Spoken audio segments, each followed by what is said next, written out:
नमस्कार प्रिय मित्रों, मेरे चैनल पे सभी सच्ची कहानियाँ हैं। ध्यान से सुने और अपने बच्चों को जरूर सुनाएं। लंकाधिपति रावण महान वेद वेत्ता विद्वान था। दुष्टों की शक्ति का सदुपयोग नहीं होता, वह विश्व के लिए भय ही उपस्थित करती है। रावण ने अपने भाग्य का विचार किया और उसे पता लगा कि अयोध्या के महाराज आज के युवराज दशरथ की ओर से कौशल राजकुमारी कौशल्या को जो पुत्र होगा वही उसका वध करेगा। मृत्यु से अधिक भयदायक उसे कुछ नहीं जान पड़ता। जीवन एवं शरीर की रक्षा ही उसका चरम उद्देश्य था। रावण आकाश मार्ग से कौशल पहुंचा। दक्षिण कौशल राज ने अपनी पुत्री का विवाह अयोध्या के युवराज से निश्चित किया था। आमंत्रण भेजा जा चुका था, नगर सज्जित हो रहा था, मंडप बनाए जा रहे थे, सामग्री प्रस्तुत हो रही थी।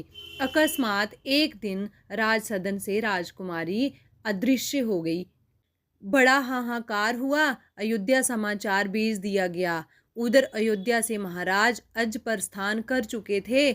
मंत्री की सलाह से सरयू द्वारा यात्रा का निश्चय हुआ था।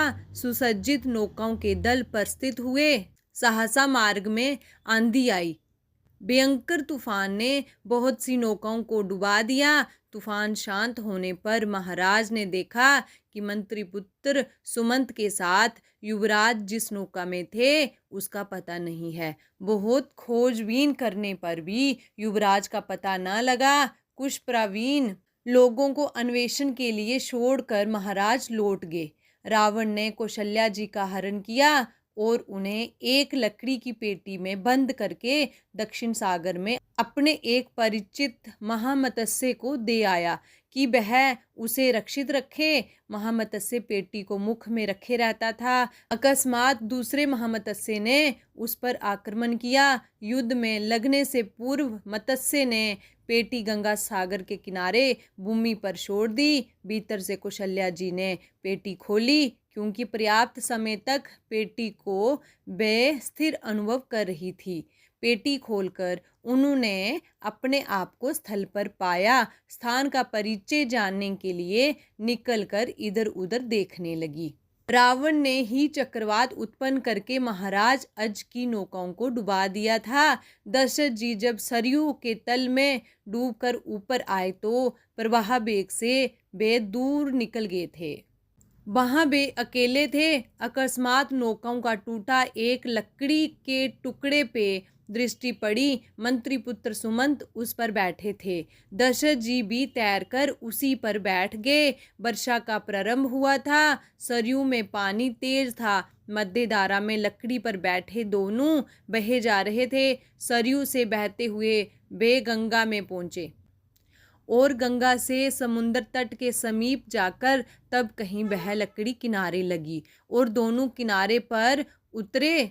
यहीं कौशल्या जी से साक्षात हुआ। परस्पर अज्ञात स्थान में जिज्ञासा स्वाभाविक थी। परिचय हुआ और तब दशरथ जी ने वहीं विधिवत अग्नि प्रज्वलित करके उनका पानी ग्रहण किया। महाराज अज द्वारा नियुक्त अन्वेषक किनारे किनारे पता लगाते आ पहुंचे।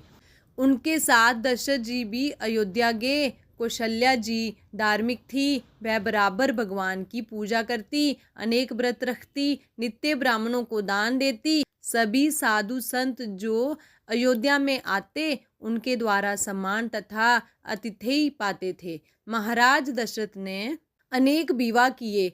सबसे छोटी महारानी कैकेयी ने उन्हें अत्यधिक आकर्षित किया था। वह बराबर छोटी महारानी के भवन में ही रहते थे। कौशल्या जी पूरी तपस्विनी बन गई। उनका समय पूजा पाठ तथा साधु ब्राह्मणों के सत्कार में ही व्यतीत हुआ करता था। अनेक कठोर व्रतों का वे बार बार अनुष्ठान करती थी। महर्षि वशिष्ठ के आदेश से श्रृंगी ऋषि को आमंत्रित किया गया। पुत्रेष्टि जग में अग्निदेव प्रकट हुए और उन्होंने महाराज को चरु प्रदान किया। चरु का आधा भाग कौशल्या को दे दिया गया। पतिव्रते व्रत, साधु सेवा और भगवान की पूजा सब एक साथ सफल हो गए। सच्चिदानंदगण ने माता कौशल्या की गोद को विश्व वंदनीय बना दिया। माँ ने सुंदर बालक को देखा तो उसकी सारी परेशानियां आनंद में बदल गई। एक दिन अपने राम को गोद में लेकर स्नेह से वे उनका कमल मुख देख रही थी। जम्हाई आई और वह छोटा सा मुख खुल गया। नदी, समुंदर, पर्याप्त, सूर्य, चंद्र, पशु पक्षी, नर वानर, देव दैत्य, संपूर्ण ब्रह्मांड उस नन्हे मुख में कहाँ से आ गया। माता ने नेत्र बंद कर लिए। वे उन सच्चिदानंद सर्व कारण की शरण गई। राघव मुस्कुरा पड़े। माता वैष्णवी मायावश उन्हें पुनः वात्सल्य भाव से दुग्ध पान कराने लगी। मेरा राम आज युवराज होगा। माता ने रात्रि भर भगवान का गुणगान करते हुए व्यतीत किया था। प्रताप ब्रह्म मुहूर्त में ही उठकर उन्होंने पहले नगर के विप्रों के यहाँ गायें, बस्तर, तिल आदि भेजे। स्नान करके बड़े प्रेम से भगवान की पूजा करने में लग गई। षोडशोपचार से पूजन करके निरांजन के अंतर उन्होंने पुष्पांजलि देकर प्रणिपात किया। इसी समय श्री रघुनाथ ने आकर माता के चरणों में मस्तक झुकाया। बेटा बलिहारी, कुछ कलयु तो कर ले, अभिषेक में लगने पर बहुत विलंब होगा। मेरा अभिषेक तो हो गया। पिताजी ने मुझे 14 वर्ष के लिए कानन का राज्य दिया है। माँ जी छोटा ना करके आशा और आशीर्वाद दो। राम, तुम माता से परिहास तो नहीं करते? महाराज तुम्हें प्राणों से अधिक प्रिय मानते हैं। किस अपराध पर उन्होंने तुम्हें निर्वासित किया है? मेरे निर्दोष पुत्र को किसने लांछित किया है? जैसे पाटल कलिका प्रज्वलित अग्नि में फेंक दी गई हो। माता जहाँ की तहाँ खड़ी रह गई। भाइयों में परस्पर द्वेष नहीं होना चाहिए। कैकेयी ने चाहे जो किया हो, परंतु भरत भी तो मेरा पुत्र ही है। माता के भाव कभी संकीर्ण नहीं हुए। हृदय को वज्र बनाकर प्राणादिक पुत्र को उन्होंने आज्ञा दी। जानकी सी कुसुम सुकुमार पुत्र वधु भी उनके सम्मुख आकर बन जाने को प्रस्तुत हो गई। माता के दुख का कोई पार नहीं था। श्री राम वन को चले गए। महाराज दशरथ कैकेयी को छोड़कर कौशल्या जी के भवन में आ गए। शोक तप्त कौशल्या जी के मुंह से थोड़े अप्रिय शब्द निकल गए। महाराजा ने माफ़ी मांगी। मैं पनिष्ठा हूँ, मेरे देव मुझे क्षमा करें। पति के दीन वचन सुनकर वे रोती हुई उनके चरणों पर गिर पड़ी। स्वामी दीनता पूर्वक जिस स्त्री की प्रार्थना करता है वह अच्छे घर की कन्या नहीं, उसके धर्म का नाश होता है। पति ही स्त्री के इस लोक और परलोक का स्वामी है। मेरे अनुचित वचनों को आप क्षमा करें। मैं आपकी दासी हूँ। दुख ने मेरी बुद्धि को भ्रांत कर दिया है। अनेक प्रकार से महाराज को वे सांत्वना देती रही। श्री राम के वियोग में महाराज ने शरीर त्याग दिया। माता कौशल्या सती हो जाना चाहती थी।